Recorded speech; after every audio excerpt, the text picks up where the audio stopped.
Okay, here we go. We're up and running here now. So this is what the garden looks like. We've got 3 rows here. They're double rowed. And we have 2 more over here where Melody is. She's watering. The Chateau Nadeau garden is up and going here. So it is cold today. So I'm going to kind of give you guys an idea of how we do this. We've talked about it before to a couple people, but I'll give you an idea. First thing what we do is we measure out our place where we're going to put our bales. And then we layer that with garden fabric. You can buy the cheap stuff. You don't have to buy anything that's really expensive. They come in 50-foot rolls, 100-foot rolls, whatever, but you can buy them usually at Home Depot, Lowe's, any garden center, basically you'll have it. And I cover the whole area with it, okay?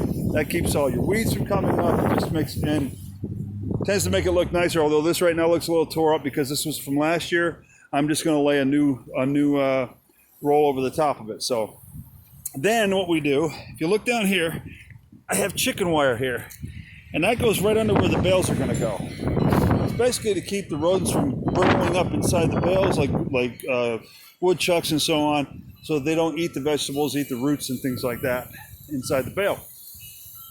Put the chicken wire down, set the bale on top of it. The bale you want to be sure has it. If you look at the bale, you'll see one side is cut. If you look very close, they're all cut ends. The other side is going to be it's going to be all folded over. You want to be sure the fold end is down and the cut side is up. That way there, when you're watering and fertilizing, the water can go down into the straw, which is hollow on the inside, and it helps it to decompose and create a good compost. And we just kind of butt them up tight together, and that's pretty much how we do it. The trellises then go in afterwards. So I'm trying to think of anything else I can think of at this point, and I can't. So that's basically how we set this up. I did put about roughly 4 feet in between the bales just to give us a good walking space. And over here, we're not quite done. We're going to put in the garden fabric in between here, actually probably in the next day or two.